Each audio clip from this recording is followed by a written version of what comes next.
Spawn, will they go for their offlaner or their mid right now? They want to go Choices. I mean, really good. I suppose going for the offlaner makes sense because they know what their lane matchup is going to be, and then they get the final pick to get a preferable mid lane match, and it's going to be a Morphling grab. Okay, so is this like off-lane Marcy then, carry Morphling, or do you think they could potentially put the Morphling as their mid? I'm generally a fan of the Morphling mid. I think the hero takes a lot to get the tempo going. Obviously, some players can make it work, but it's very similar to where it's the Rubik mid. Like Rubik should generally be better off as a support. Morphling generally better off as a carry. Whether the Mars is going to be mid or offlane, not quite sure because Polaris, they could still pick a mid or another support. We don't know where this Tusk is going, but they do get rid of the Tiny. So, I guess the mid Tiny. Okay, I like that. They get rid of the mid Tiny. That's nice. Yeah, definitely a worthwhile ban. We'll see what Spawn team are going to start chucking all their hate towards. Whether they sort of think it's going to be that Tusk in the mid lane, maybe something else could get picked up. A lot of things that could be worthwhile grabbing. How do you feel about a puck for Polaris to get put in the mid? I mean, the catch from Spawn is not. Never mind. There you go. There you go. Because I was like, let me think of that. It's like, nah. All right, so wait, is Ember Spirit still in the pool? Yeah, Ember Spirit's still in the pool. I think both teams would like the Ember Spirit quite a bit here, assuming that this is a Tusk 4, which we're not so sure about. It seems like Spawn believes it is, though, because they did ban out the puck. So Ember Spirit's still in the pool. Teams could really use him. Kunkka comes out. Every game of my life in Dota 2, by the way, at some point I say, I think it's a good Kunkka mid game. Every single time I cast, I just go, you know what? I think Kunkka's going to be a good mid. At least Polaris banned him, so I do not have to think about it, which I appreciate. Yeah, no possibility there. Okay, well, yeah, this makes sense to take it out. But even though, like you're saying, Spawn team might want the Ember Spirit, Polaris obviously having the priority going to this next pick, so they might just decide to ban it out now, realizing that if they don't ban it, most likely Polaris will grab it. Because I feel like they'd be quite happy to put the Tusk as the position 5 this game, like lane it with the Lina, as we've seen before in the past. It is a pretty devastating combination. Okay, they decide to actually remove the Invoker, so we're assuming at least one of these teams is going to pick up the Ember Spirit. I like how they banned all the cores from the enemy side. They're like, they're like, Akashi was pretty good on the that's a nice one on the Monkey King. And they're like, well, we should get rid of Max Invoker, and then they get rid of Box Broodmother first. I still feel like I like the Ember Spirit. I do think that the puck ban was because it's super good against Ember Spirit. It could be one of the other Spirit brothers, but I'm generally feeling spirity right now. Yeah. I do think that it should be the Ember, honestly. Although then your front line is kind of Marcy mostly, but it's fine. Yeah. All right, let's see. Come on, Ember Spirit, make me happy. Come on, Spot. What are you gonna do with it? Well, they ain't got much reserve time to work with, so they have to make. Odie's good though. Odie's pretty good. You're up against Nickforce. Odie's pretty good. So it's either Ember or Odie. Shadow Fiend. That's different. That is very different. Wow. All right. So mid Shadow Fiend. Okay. Are you sure it's not? Are we sure they didn't rename OD into Shadow Fiend? Because they do that every 2 patches. Yeah, a little cheeky sub patch which doesn't actually show up on the Dota 2 menu. Like, we changed all the heroes' names. Legion Commander is now Treant Protector, all this sort of stuff.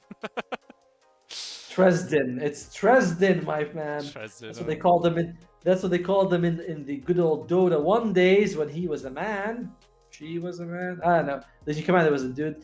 By the way, it's going to be the carry Doom, mid Lina, and off lane Necrophos, which is pretty cool because Necrophos sometimes with your Heartstopper, Morphling forgets, goes full agi, and literally just dies when he has 1 health. It's true. How do it is more likely. What do you think about this carry Doom? Like, do you think that's got much viability? Is it particularly like a matchup situation? Like, what's made him do this? I like it more as a carry than offlane or mid. Honestly, I do feel like if you're gonna go farm AFK jungle, Doom is definitely a hero that you could do with it. So might as well make him a carry.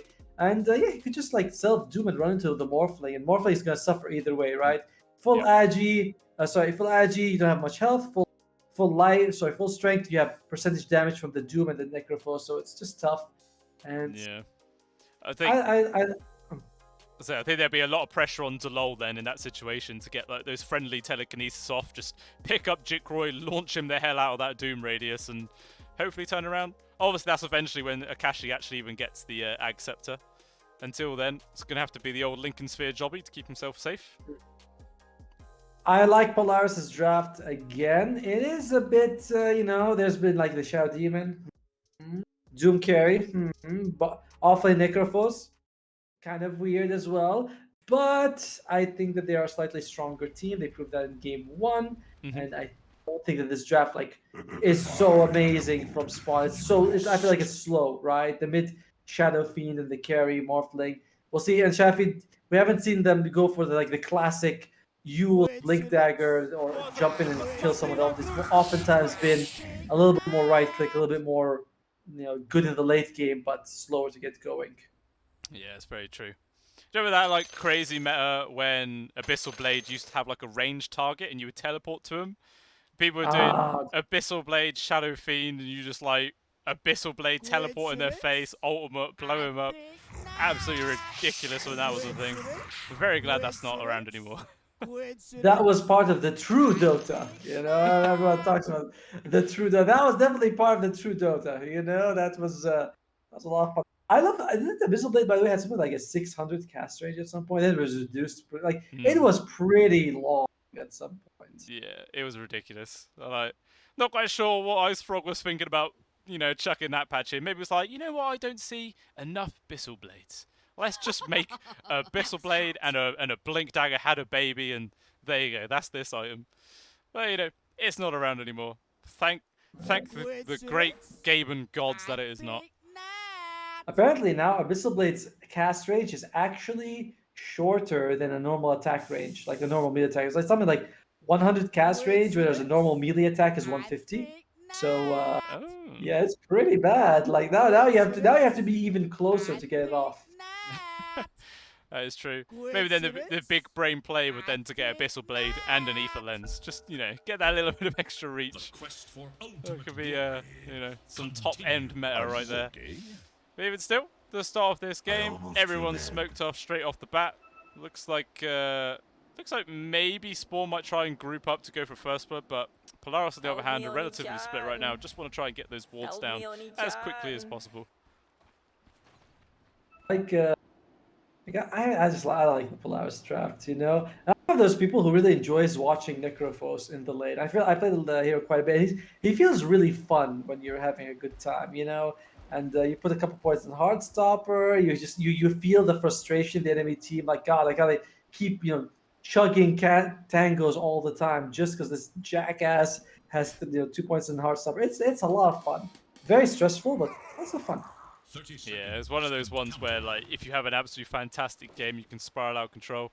How did you feel when they added the infinite scalability of, the Reaper Scythe kills? Did you really love that change, or were you not too fussed about it? It's nice, but honestly, it didn't feel like as impactful. The best one was when the Aghanims disabled buyback. That was obviously 100% unfair. Yes. But my God, was it nice to play. He's ridiculous. Is he gonna... What? He's in danger. Bok, he just offs himself up on a plate. He's just running through the middle. He is just gone. At the very least, that allows Jing to go and snatch a bounty rune. So, they get 3 for 1 of the bounties, but First Blood gets given over and towards Maming Dire of all people. So that's going to be a pretty early bottle for him in this mid. Yeah, that's what I mean. If you were hoping to get this Shadow Fiend online, you give him a First Blood just like that. And I was worried that he was going to get clipped. I didn't realize that he'd just get killed instant like that. Yeah, poor guy. Absolutely collapsed. I was not expecting the entirety of Spawn to be there. And normally you'd expect at least 1 or 2 people to be up towards the top river to try and snatch that bounty. But Spawn not caring about that objective, just wanted that First Blood straight off the bat. can't blame him. Worked tremendously well. In the meantime, so bot lane is going to be Treant Protector and Morphling versus the Necrophos and the Tusk. Feels like a farm for both teams. I don't think either side's really going to have this massive advantage. I mean, yeah, you have a lot of passive harass coming out from the Necrophos, but you're also up against Treant Protector who's got Leech Seed, who's got the Living Armor later on. So that passive harass is a lot of it will be mitigated just by him harassing you, you know? Yeah, it's very true. It's the old lumbering tree, who also has a house on his back, because, you know, why not? Just constantly swinging the jink, makes it very, very difficult for him to trade. I mean, just look at the amount of damage difference between there. 91, or 93 versus 55. It's got nearly like an extra 50% damage over the top of the Tusk, and that's pretty damn disgusting. Yeah, I like it. He's got a Quelling Blade to take away all the trees. I was like, it doesn't matter. He's just gonna walk up and punch you in the face so hard you'll be like, well, I don't know why I bought the Quelling Blade. I have done nothing to this guy. And Jikroy is alright. So he's taking a bit of damage here, but no big deal. And the mid lane though, Mac is having a decent time. Gonna have about what 14, 15 CS at this point. Pretty ahead so far of Mamang Daya's Shadow Fiend. And I mean, to be fair though, it is Spawn. I mean, he should be really good with it. This is Southeast Asia. You know, 1v1 me mid bro with SF is pretty much our go-to. Yeah. I remember when the standard 1v1 mid used to be Pudge. Those were the real glory days of Dota 2. The real Dota? Oh, Was that the real Dota? Yes, oh dear, top lane. I'm waffling on about that. Delo and Akashi end up trading. So the Doom did manage to get the kill before he died, but then gets punished in response. So I think, to be honest, I think Spawn are happy with that. I mean, sure, you give a kill over towards the Doom, but you're taking away from the lane. It's going to miss out on pretty much an entire wave's worth of CS and allows Red to potentially get like a level advantage. And I wonder if he's going to TP to the outpost and eat one of those jungle creeps, because he has the Devour available. And you get no abilities from the lane creep, so you want to eat something from the jungle. Mana creep aura would be pretty good, but what else can he find? That's really kind of it, you know. Yes. There's a net from the hill troll. That's kind of okay, but and you can get the tornado from the wild wing, but those suck. Like those suck as a core because you want to go hit stuff. But if you're a support, then that's fine. Yeah, not quite worthwhile. So with the piercing skill, right, on the hill troll, would that mean that every time you right click a hero, you're actually doing 50% of the damage? I think no, I'm pretty sure that doesn't get transferred. You know, like I'm nearly 100% sure that doesn't get transferred. So yeah, that'd be god awful to get that skill. Just like end up tickling people. I mean, it's like you do. I mean, to be fair, it looks like it would be really good to last hit with, right? Because it's like 50% extra damage. Like you'd be getting every deny, and I don't know if it works on your own creeps, but that would be pretty bonkers. Yeah. By the way, see, you got me saying bonkers now. I didn't used to say this until I casted with you. There you go. Now you're getting all the good lingo, mate. Bonkers, is ace. Oh god, now I'm gonna start saying ace. Oh no. You know. I don't want to do any of that. And well, for now, the little he's still PC. No, I don't. I do not want to say. I don't want to go. Well, that was. I don't want to pick up all this lingo. It's not my thing. Well, you know, sometimes you just got to take it. You just got to start rolling with all these words and all this slang. Maybe when like when your son starts running into your room, start going, "That's bonkers, Dad." That could be the real crazy stuff. I mean, to be fair, my son invents his own words so far. So he can say whatever he wants. He's all right, you know. I don't want to say it. Oh, okay. I'll say I'm not good enough. Is that it? I didn't want to say it that clearly, but now that the cat's out of the bag, I'm not gonna deny it. No, actually, I'm wounded.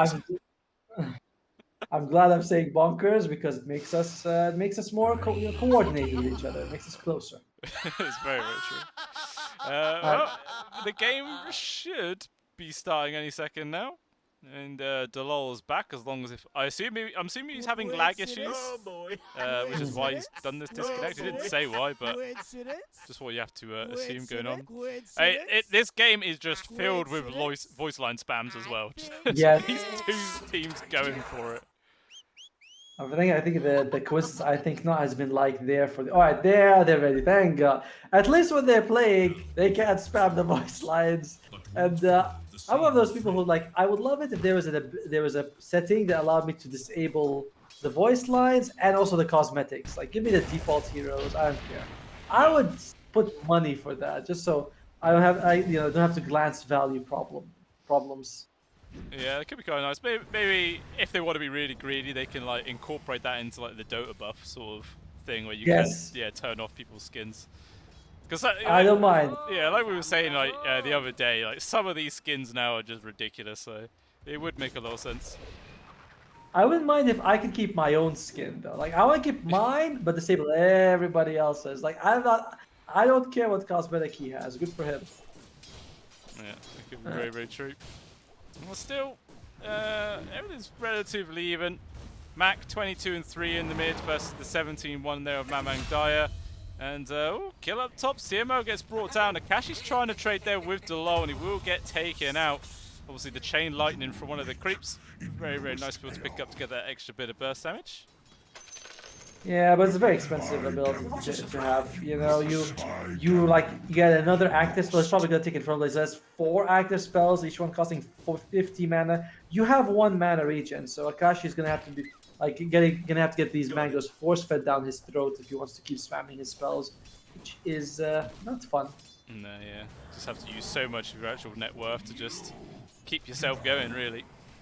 Well, I mean, maybe you could say that the gold he gets from Devour is what he spends on the regen, so I don't know. Maybe there's sort of ways you work around it. Meanwhile, CML's getting got on yet again, dragged back there with the telekinesis, one more dispose, and down goes the Shadow Demon.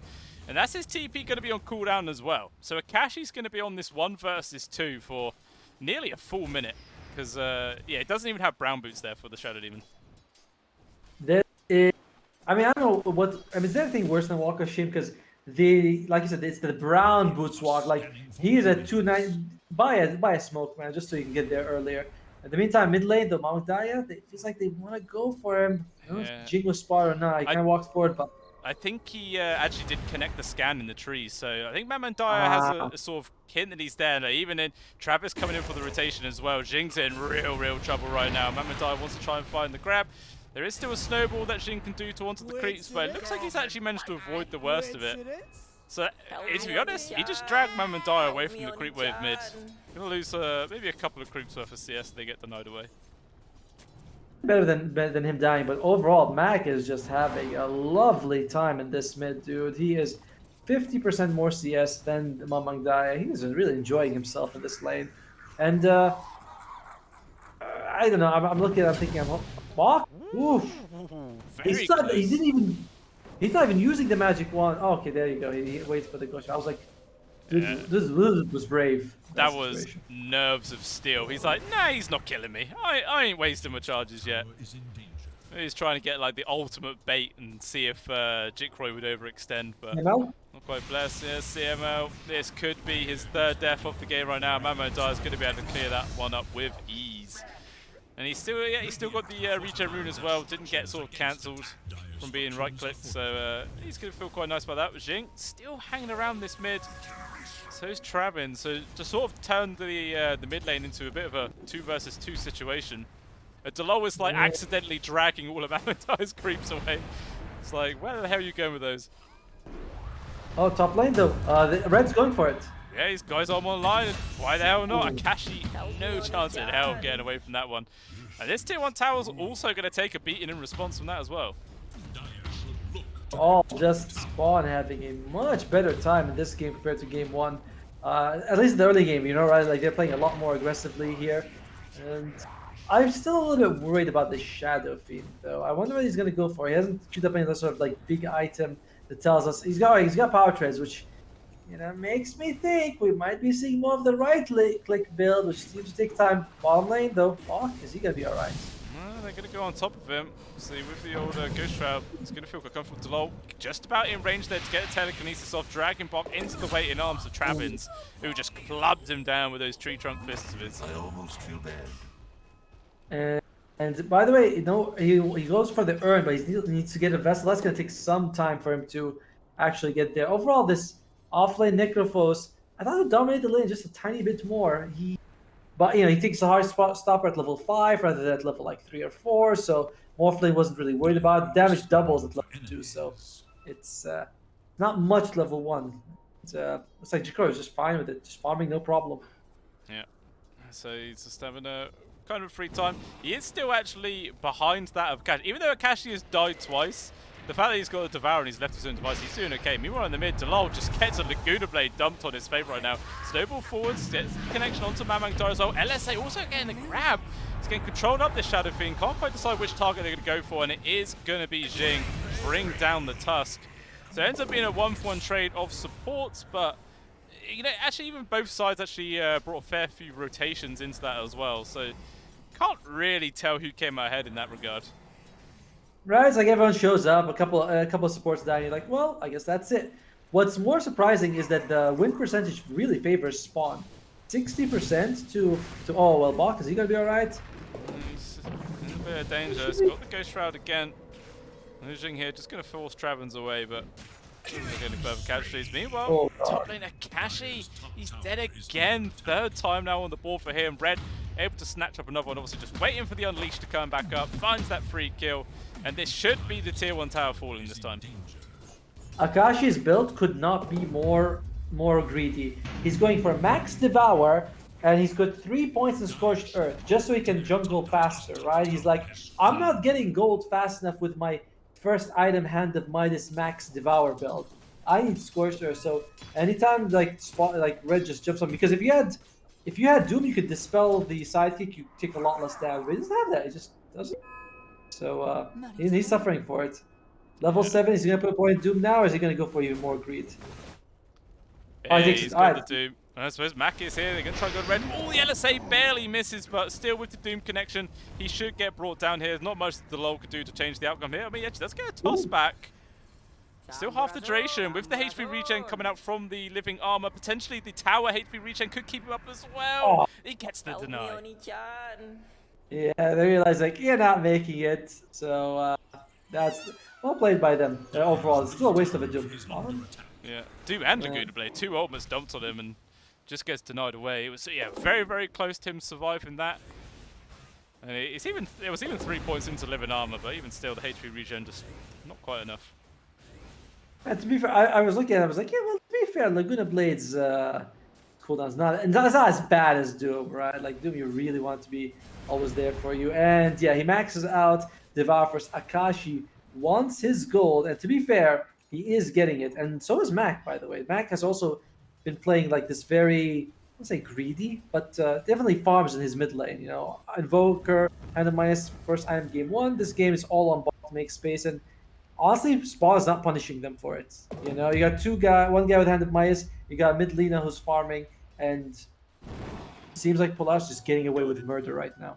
Yeah, they are getting what they need to dump. I suppose at the same time, Spawn, you know, they are getting space for Mamang Dai to keep his farm going, who is actually top of net worth right now, so doing quite nicely himself. Get those items online as soon as possible.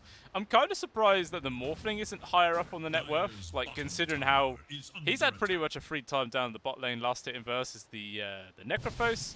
I mean, sure, he doesn't actually have any kills to his name, but even still, just the space that he's had, I don't know, I just feel like he should be further. How about that? The thing is, bottom lane, by the way, there's a big engagement here. We'll go back to that. Oh, Overgrowth comes out. Yeah, got the lockdown to see him out. That's a dead Shadow Demon for sure. Like, Bok, he chucked out the handy little death pulse, like, yeah, this might save you, but no, it did absolutely nothing at all. I made him green. What more does he want?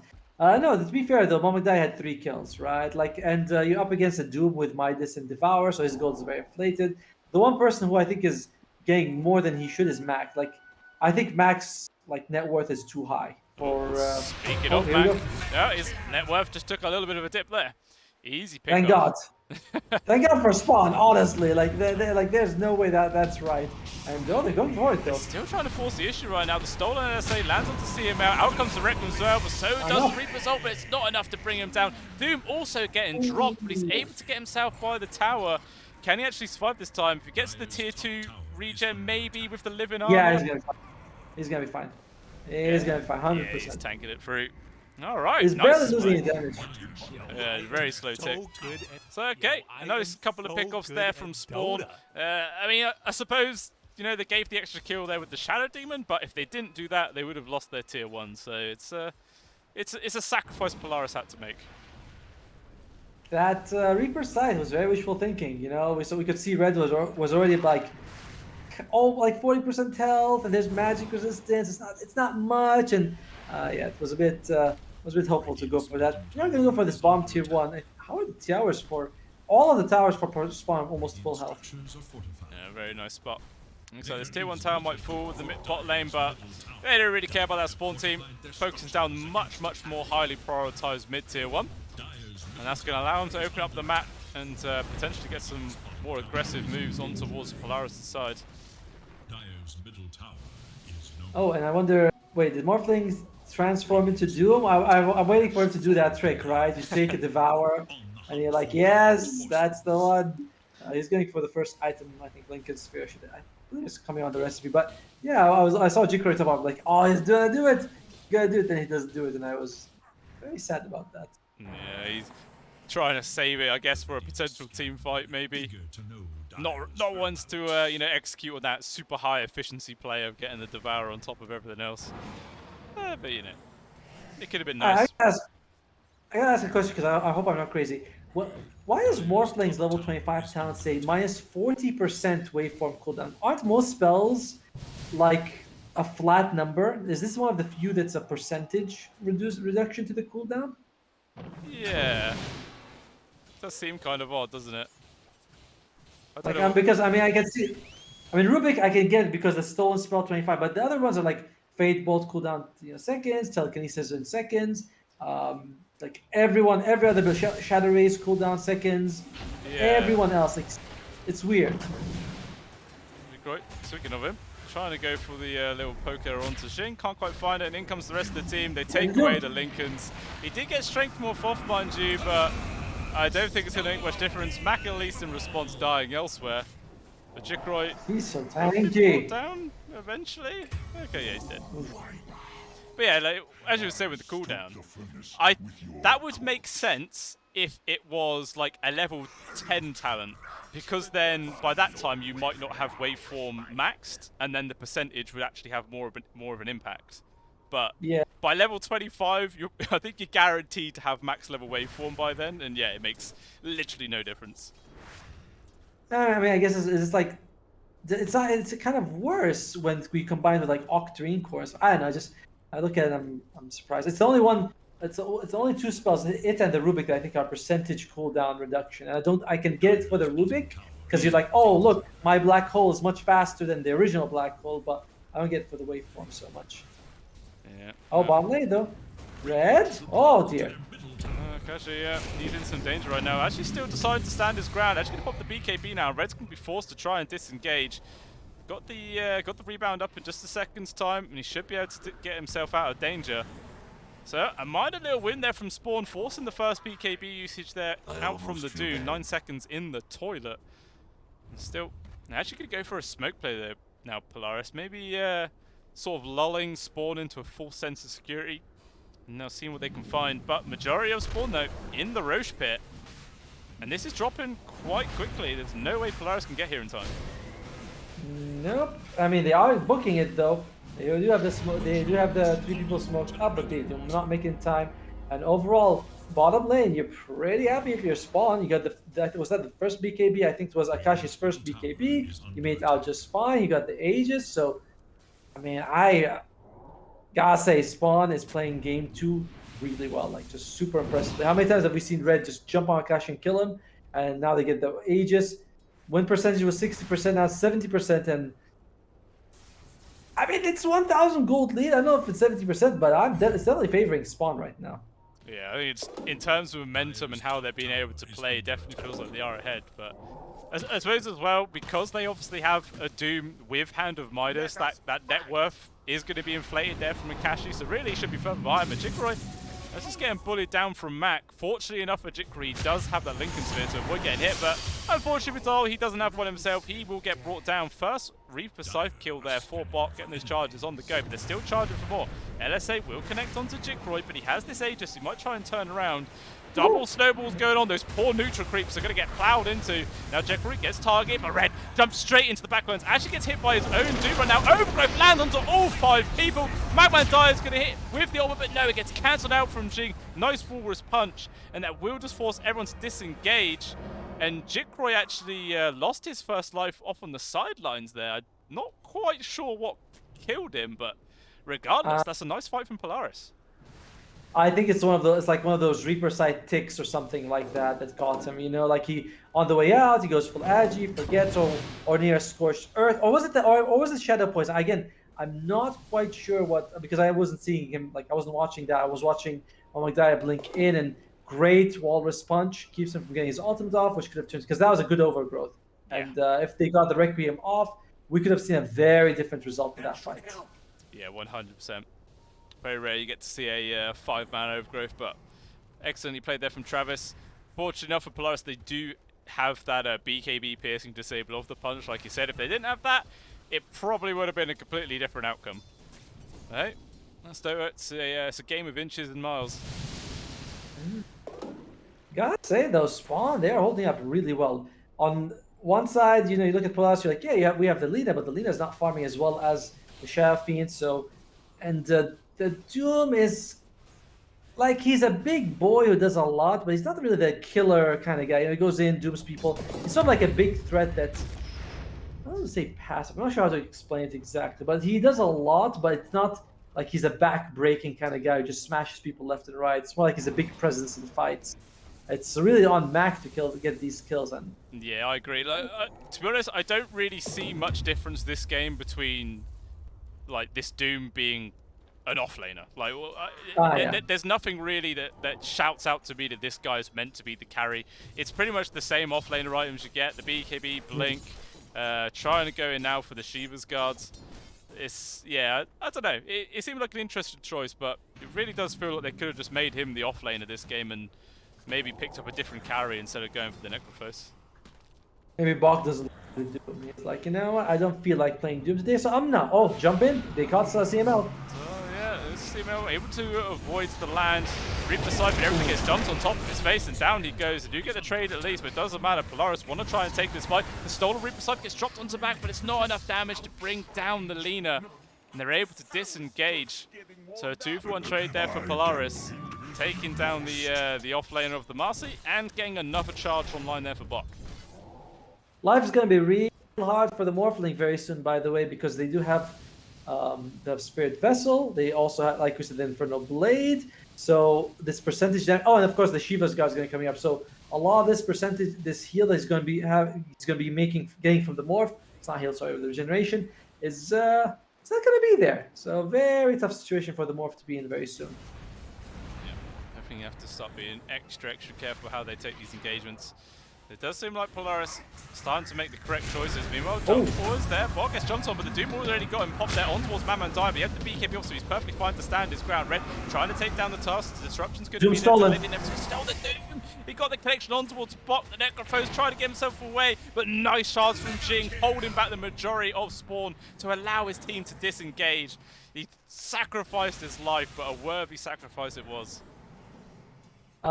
Man, Doom is such an easy spell to steal, and that is like by the way, he used Doom, and like something like 5 seconds later, Delul showed up, and he's like, "Oh, I bet you didn't use anything else." And it was like, "Yep, I have nothing else I can use. I scorched earth and ran in." And even though he's got a Scent War Stomp, it's still like, you know, still easy to steal the Doom every time.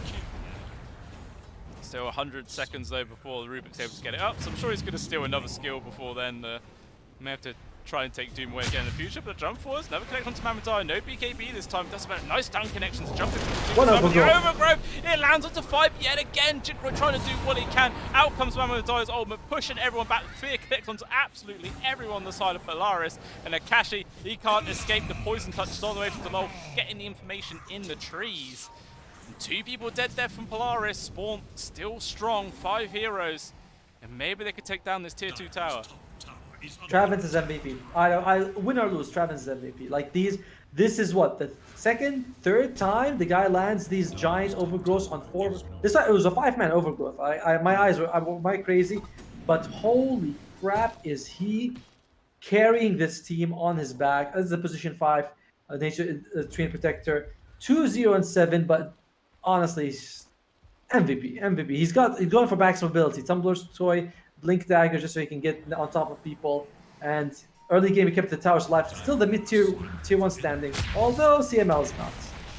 Yeah, maybe trying to delay some sort of potential turnaround. Red taking a heck of a beat right now. He just gets Gatling gun down there from Max. So much physical damage raining. Akashi also getting a jump. There is going to be the stolen snowball there coming out from the Rubik to try and delay this. And Delol will get punished for it. But hey, he saved Mamang Dyer's life. Can they get out further? The jump forward is there from Jing. Gets the point blank stun onto Jigboy, locking him down. But with the strength morph there, he's keeping himself as healthy as he possibly can. Even the living armor, but it just does not matter. So much damage just rains on in. And the Morphling cannot tank through it. And Polaris, they turn around. Very strong showing there. Taking down 3 and only losing the Shadow Demon. Doom decided not to go for the Shivas. He went for the Shard instead, which gives you that extra lockdown on the Morphling, who is, oh, he's on level 60, but you still get an extra half-second lockdown on him, so allowing his team to show up. And Polaris, they turned it around. Red jumps in just to get CML, but CML managed to delay it long enough thanks to the disruption. By that time, his friends showed up, and they were able to get the kill. Red a little too gung-ho in that situation. Yeah, definitely. I think that was all because I think there was a slight bit of miscommunication there between Delol and Reds. Like he telekinesis him up, pulled the Shadow Demon back, and Reds thought he was going to be in his original location, so his rebound missed, and yeah, that follow-up stun would have got the kill, would have allowed him to disengage quicker, and that whole situation would have been avoided. So yeah, just small mistakes like that can make all the difference in this game. Exactly, because it's a tiny advantage that Spawn had, and so you can't just go like it. Just small things really add up. Jikroy, he's in the top lane. 3 people coming for him, but nicely placed off, sees it coming. Meanwhile, mid lane, are they gonna go? Mac also senses something's up, and he goes back in time. So Mamang Dai by the only level 17 to Max near level 20. And we are starting to see. I mean, I was going to say Shadow Fall. He's the highest net worth on this team, but somehow it doesn't feel like he's going to be as impactful as Mac. We've seen a couple of good Requiems, but it's easier to play. Lena's she's a stronger mid, stronger hero in general. Yeah, it definitely feels like it, especially because Lena can dish out a hell of a lot of damage, but she's also extremely maneuverable. She's very fast. Just good general base movement speed that she can actually avoid a lot of these further engagements where Shadow Fiend, once you sort of come out of Invis, you just have to become a sentry gun and just stand there and right click away and just try and out damage everybody else. Mamang Dai? He's got to be careful. And he does actually manage to skirt around the sentry ward, so I didn't quite see that he was there. And he's actually going to be able to evade death. I'm thinking maybe they could find him. Another thing is, the point with the Shadow Fiend's, the level 20 talent, it's going to take forever to go on. He doesn't even have the level 3 ultimate, which would help him out. But Polaris, can they find him? Roshan is up, the second Rosh. Let's see if they want to go for it for anyone here. I think both teams are going to try and look for a pick-off beforehand. And then they might attempt to take the big Aegis advantage. Shots. Nearly got a connection there onto Travins, but even still, Polaris just saying the fact that we are nearby, be careful. And Max just bullying into the tower from long range. The living armor trying his best to keep the tower alive, but it's just not making much difference at all. It's still going to end up falling down. And all his work to keep those towers alive, and then Max like, all right, now it's time to stop having fun. I would like to take your towers. And he's like, well, I can't do anything anymore. Poor guy, poor Travens. Worked so hard to keep those buildings, and just Lena decided, nope, I'll bulldoze them when I feel like. Yeah. Alright, I gotta ask you a question. Go on. Who has the worst Aghanim shards in this game? Is it Tusk or is it Lena? Because these are the only two on Polaris who don't have it. 50 more damage per stack. Well, that's a big impact. Devil shards. To be honest, I'm feeling like probably the Lena's is worse, because at least with the Tusk it creates like a slightly larger avenue which the Lena can set up for like LSAs and whatnot. But yeah, like the Lena's one is definitely going to be the least valued for sure. Like 50 damage per stack, maximum of 7. It's not really going to be doing too much there. What's that? That's like an extra 90, 105 damage for like max stacks per skill. I suppose that could add up slowly, but even still, not much. First, I agree. I do think that the Lena was worse. By the way, check out Mac. He did not max Light Strike Array. This is definitely a mistake. The cooldown goes down and the stun duration increases. Like it is, we see a lot of players go 1-4-4, by like level 10 or something like that. So I think that he doesn't realize it's not maxed out. You know what I mean? Yeah, which is weird because when you level up, you have to put stats manually if you have another build. So that's kind of weird. That we'll see. Is he got? He just still no points in it. That is kind of wild. Yeah, unless we've got some like weird graphics bug and he actually is level 4, but we can't see it. I don't know. It's definitely an interesting choice though if you want to just try and spam points into stats instead. I mean, look at it, like other people, the skill points make sense, but I don't know. Like it is worth maxing out Light Strike Array. That the stun cooldown, 2 seconds is a big deal. 0.3 seconds stun duration is a big deal. So I feel like he doesn't realize it. He has to not realize that this is happening. Yeah, I definitely hope so. Well, we do see Spawn Team going for this little smoke wraparound through the dire jungle, and if they carry on heading the way they are, they could actually potentially catch out Polaris unawares right now. Obviously, there is a high ground ward that Polaris can use. They're actually going to start moving themselves into their own jungle. And they've got to be careful they don't move too far, because otherwise they're actually going to be under the observer ward there for the side of Spawn Team. But actually, they just get the read anyway. Jing is there, he scouts out the fact that there's a wall on the high ground, and now they just know exactly where they are. But he actually still steps out of position. There is going to be disruption saved though from CML. Maybe that could be the sort of way to turn this whole entire fight around. Bok's now getting focused up. He just flips him straight back into the Requiem of Souls. Bok just disintegrates in a second. And now it is a 4 versus 5 here for Spawn. No Necro for 40 seconds, no chance of a buyback. And with Roshan available, I feel like Spawn should just try and force the advantage that they just gained. Rubik was able to steal the Demonic Purge as well, which is a fantastic ability to have. I think that Chikroy surge straight into the pit, does get caught from the disruption. He's nearly getting locked down though. Can he get his way to disengage? It looks like there's going to be help in hand from Red, making some space. Also, out comes the overgrowth collects the Akashi just barely able to stolen. Wave. Stolen Doom gets the grab on towards Mac. They're going to start dropping like flies here from Polaris. At least Mac was able to take down Red with him, but he's in some real danger. It's a Doom fight. The Shadow Fiend versus the Lena. Who's going to end up getting the kill? Attack from the high ground. The Lul's tried attacking him. The Lul! He just hit him. The tip comes out. Oh god! Oh, there had to have been a misclick or something. It just hits him, puts him down into the final tick range of the Doom, and gets him killed. I love how he blinks after him, like, come here, bitch, I'm gonna kill you. Like, oh god. Oh, I cannot believe that he must feel pretty bad about it, honestly. Like, that is... Oh, God. Well, Reds did tip him, so I think they're probably joking about that in their comms. I imagine they're probably having fun with it, but... Oh, dear, that is hilarious. Dude, I love that. That was just fantastic. That was absolutely great.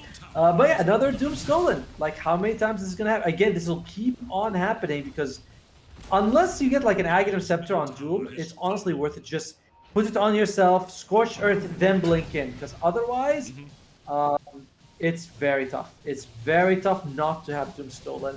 And finally, the Basher is finished on red. So overall, the game is looking 67% for Spawn. I don't know if I would go that far, but it's still looking pretty damn good for them. Yeah, I mean, it was a much-needed fight for them to win. Got the Aegis to boot on top of the old Morphlin, and who did they give the shard to? I think I see Morphling has a shard. I don't think anyone else has a shard actually. Yes, it has to be Morphling. He's the only one with a shard. Yeah. Well, it's a really nice shard pickup regardless. You know, the fact that you can swap whilst you're stunned, which is a big quality of life increase. Oh, definitely. For sure. By the way, Bach has got 2 Reaper kills in a 32-minute game. So this Necrophos not giving us what we were, at least not giving Polaris what they were expecting. Yeah. It's nice when you see games where he's got like 10 or so plus charges and he's just permanently regenning as if he's got Heart of Tarask just hanging about. But even still. I think that depends on whether you're playing the Necro or you're against the Necro, because when he has a lot of these and you're like, that's not fun for me. I didn't enjoy that. Yeah, it's very true. They gotta get rid of Rubik in these fights, by the way. He's got Octarine Core, and he's got the cooldown reduction. He's got like Devour on literally half cooldown. You know, from 60 seconds to 33. Fine, it's not literally half, but it's very close to half. You know, he's just munching in the forest right now. This is just gonna be free gold. I mean, hey, until his team's actually ready to take a fight, he could just use this time to get tons and tons of bonus gold. I mean, by the time his first Devour's even going to be finished, he's pretty much going to use it for a 3rd time. Right? It's like he's digesting so many things at the same time. Oh, God. Good for him, though. It is, like we said, a lot of gold for him to have. And Spice doesn't have the shard yet. I wonder if that's something he's going to consider buying soon. I'm kind of surprised he's not got it already, but I suppose he's not... Like the Doom hasn't actually decided to get an Axe right now, so maybe like the friendly telekinesis tossback isn't quite as impactful as it could be. But Jing, he does manage to at least steal away a double damage rune, make sure that the Shadow Fiend or Morphling doesn't end up getting that one. Does cost him his life, but I think that's probably worth it. Like going up against DD version one of these two would just be extremely difficult for Polaris to deal with. Ooh. Nearly got the grab there on Takashi as well. Even still, the high ground hits coming on him. No creeps nearby, but they don't care about creeps at all. By the way, the Doom, he's got Refresher Orb right now, so he can use that if he... I don't know, though. Like, it's so much easier when you have the Aghanim Scepter, which he's going to go for next. So once he has that, can you imagine if you're like, guys, listen, just give me the Refresher Orb, Aghanim Scepter, Blink Dagger, BKB, Shiva's God, and I am ready to own. But... that's how it works out, right? Like, once he has the Aghanim Scepter, I do think Spawn's going to be in trouble. Yeah, that's not too demanding, is it? Basically requiring 6 slide? I think it's perfectly reasonable. Even still, looks like the Spawn team not trying to, like, overstep their welcome. Just sort of constantly making sure that all the waves are pushed in as much as possible and allowing them to have the extra space to work with. Only 50 seconds left on the Aegis, and that will time out. And it looks like Polaris, though, they're just going to come barreling out of their base right now. Maybe catch somebody unawares. Just going to run past the illusions. Shiva's Guard already used. Maybe get a little bit ahead of himself there for Akashi. Well, they see Jikroy right there. He's using the outpost. If they want to jump on him or not, but that's the Aegis guy. You never want to jump on it. It's a Morphling. So Jikroy walking forward, trying to see if he can find anyone in the last 20 seconds. He needs to be careful. We've seen people mistime this and lose their life at the very last second. Sorry, like a millisecond after the Aegis expires. Yeah, it has been very punishing before in the past. Oh, talking about punishing, Mac's got to be careful. He's on his own right now. He's going to get jumped on. It's going to be the follow-up lockdown. Stuns from afar, and he gets burst down. 100 seconds in the grave. Does have a buyback available, at least. If Polaris want to try and force the issue, they're just going to poke from afar. Even Akashi blinking in aggressively. Again, Devour getting stolen away. Delol just after the farm. That's all he cares about. It's like, yeah, like at this point, he's like, you know what I would really like to have Devour. It's like, no, it's not the time for it. But why not? If you get like, he is farming up a storm. He is indeed. The jump forward, got a connection on towards the Morph. It's still no buyback yet from the Lina. They're trying to jump onto Jikro, but they can't do it. He's not getting brought down. Akashi is dead. Trying to focus now on towards Jikro. He's pretty tanky. And Maman Dyer was caught from the Doom, so he just has to stand his ground. Everyone now in full retreat from Spawn Team. They do not want to linger any further. Jingo chasing after very aggressively. Nice positioning there from the Shards to get the connection on towards Jikroy. Even still can just surge away using the TP scroll. He is out. Even Traven's able to TP out of danger. And overall, pretty nice disengage coming out from Spawn. They got them Raxes. They forced the buyback off Mac. They lose Mama Die, but that's okay. And I'm telling you, he's. So I know I didn't say a sentence, but Akashi, he's gonna go for the Lincoln Sphere just to block the Rubik from getting these dooms, because again, this was like the 4th stolen doom. He's going to be suffering this entire game. Yeah, it's just getting so much value out of it here from old Dalol. With this pretty fresh ags. Oh, they're just going to go for the jump straight away onto Bok. Don't quite have the full lockdown to make sure he can't get off the Ghost Shroud, but regardless, I think it's just going to be a matter of time before he is brought to his knees. Actually, mass TP's coming in from Polaris there to the outpost. So regardless, you know, Spawn Team making sure they don't overstep. They will just fall back. I don't think they even had the vision of those TPs, did they? Oh no, there was an ops that did spot it out. And plus, it's a bit risky anyway to go for the kill on the Necrophos, who could turn it around. So, but it's fine. See, but where's CML's gold, by the way? It says he's got 6,000 gold. I know. I mean, but all of it's in his inventory. Sorry, all of it is in unspent gold. You know, he's literally walking out with Magic Wand, Tranquil Boots. And that's it. He does finish out a 4-staff now. Oh, 38 minutes in the game. He's like, all right, boys, watch this. And then he pushes some guy like 500 MS. He's like, oh, well, that took you 40 minutes to get there. As long as if he doesn't like accidentally cliff a teammate with it, it's not too much that can go wrong there. But even still, that is an absolutely horrendous timing. Pretty much 39 minutes into the game, and that's his first item completed. Because I would never count Tranquils as an item. That's just standard. But it is definitely. I mean, we're fine, but it's a low tier item. It's definitely an item though. It does have a shard, so that's kind of nice. The demonic cleanse is pretty damn useful. That is very true, actually. Shard is always a very handy pickup. And it looks like Spawn Team grouping up as a 5 by the river, but Polaris doing exactly the same thing. Who's going to get the engage? It looked like Jing was about to jump on in there, but decided to change his mind last second. But jump forwards, they got another telekinesis grab on towards the leader. Jump forwards there for Red, good connection. There is going to be trucks. Jikro just evaporates CML, can't even use the 4-staff to get himself away. The AoE Doom just doing nothing at all. They are falling apart right now, and Akashi, all he could do is run away, Doom. And he does manage to get out, but regardless, 3 people dead from Polaris, no buyback available for the Lina, and this could just be the game. Spawn could just run down mid and end. It does feel very much over, right? With bottom creeps already pushing in, mid is gonna push in as well. You will have everyone the sports up in about 20 seconds, or you can force a buyback, but CML tries to get the save. It's just not enough. These stolen dooms have been a nightmare. Bach. Oh dear. Trying something. Akashi jumps in, drops the Doom this time on towards Mamang Dyer. Actually, no, it was on towards Jikroy, sorry.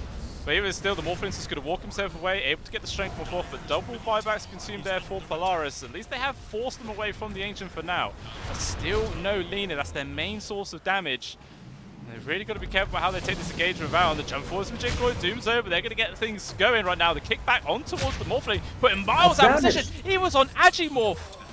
That might have been a bit of a misclick there. That is a fantastic target to find there from the side of Polaris. A Red Note jumping in, focusing on towards Jing, trying to do with the can. Another kickback. The AoE Doom on. Actually, that's Delol's Doom that lands, but it's an AoE one. And it's just doing so much work. The tip comes out on Delol. Fantastically played from him. And I think Akashi's just going to run himself to death right now. The final person alive. But GG is called. Polaris tap out. And this series is tied 1-1. Oh, we've had this is a second tied series over there. I like it, but the Doom, like, if you play Doom against Rubik, you better get yourself an Aghanim Scepter and just use it on yourself, because otherwise, as we saw, at least, 5-6 instances of Doom just being stolen, being reused. Sometimes it was used on Akash himself, sometimes it's used on Box, sometimes it's used on Mac. Every time having a giant like the Rubik's Dooms were way more impactful than the actual Doom's Doom. It just, that's how it worked. So really unfortunate. Travens, though, he kept them in the game during the hardest portion, which was during the mid game. He was able to get a couple of those 5-man overgrowths, which is why they were able to win the game. So kudos to him. And let's see how. He was actually the only one not to die in that entire game as well in Travens. Like, so he was able to allow multi-hero overgrowths consistently, and he still didn't even drop a single death. So yeah, fantastically played from him. Man, all of Spawn played really well. I thought that Momodao might fall off, but no, he just kept on farming. Polaris, they were very confident that their greed was going to be enough, and to be honest, they weren't punished for it. Like, we saw Akashi, he lost his life a couple of times, but overall the game went really long, and I was thinking, they're getting away with it. They are, but Spawn, they just played it better. Like they were equally greedy, right? You got Shadowfiend, you got Lina, you got the Doom, we got the Morphling, and they were able to farm up. The big difference maker, I thought, was Red on the Marcy, getting these critical crit kills early on, and scaling, whereas Bach had 2 Reaper kills the entire game. Yeah, not quite the stats you want to rack up there for a Necrophos. Definitely wanted a little bit more behind him, but I mean, it was looking pretty good for Polaris at one point. Like they took a couple of successful fights in a row. Akashi was looking pretty damn strong. Despite the fact that he never really felt like a position 1, he was still very farmed, and he was still able to bring a fair amount to the table. But like you were saying, it was really just Delol's stolen Dooms that were doing all of the work, and yeah, they just really popped off their spawn team. And yeah, I think that's a much-deserved victory from them. Just really seemed to be decent outplaying. Even though I kind of feel like Polaris was playing better as a team, but even still, Spawn were able to just take the fights more successfully. I don't know why. It just sort of felt like that to me. But yeah. It did feel like Spawn had a better grasp of how to take fights, though, in general, right? Like, they seemed like, like we saw the multiple overgrowth. Seems like they knew, like, the stolen Dooms. I love when Delol just got devoured. He just went far. Like, it seems like they knew how to play this particular match better. They were like, the greed game seemed to suit them better than it suited Polaris, at least. So I think that's Polaris. They got caught off guard by that, and again, kudos to Spawn. Delol, it's the support game. I gotta say, it's a support game difference. Stolen Doom, Overgrowth, compared to the saves from Shadow Demon, which were whatever, and sort of some Tusk plays, which were okay, but leagues of difference between how both the supports on each team sort of contributed to their victory, their success. 100%. Travens and Delol doing tons and tons of work there for Spawn. And yeah, definitely helped them clinch that victory for sure. But yeah, that is it, everybody. That was the final series of the day. Day number 4 for the BTS Pro Series 14 is now coming to a close. There is more to come tomorrow. I believe it's just 2 series tomorrow, though, which is Neon versus eHome, and then it'll be followed by Spawn versus Reaper. And yeah, obviously we will not be covering that one. That is going to be run by Hairy Freak and Kips. So they will be running the next few days as we will be stepping away. But yeah, anything else you want to add, Otomo? I know, just want to thank everyone for tuning in, and also, thanks to the teams for showing up, giving us some great games. I love this series. I love the first game of the previous one. I thought that was also the best one of the day. But yeah, and shout out to all the teams for always playing these BTS Pro Series. So it's been awesome. I look forward to coming back here. I think we're gonna take a bit of a break, right? It's gonna be Kips and Harry Freak for a few days, then we'll come back to you guys. So hopefully you'll miss us. One hopes only. You better. They better miss us, or I'll find them. But yeah, we shall be back on the 6th, guys. But like I said, Harry Freak and Kips will be streaming in the next 3 days. So do join the stream tomorrow. More Dota to come, more exciting stuff, and we will see who's able to get some more points to carry on through this tournament. But once again, thanks everyone for tuning in, and we will see you all in the near future. Toodaloo.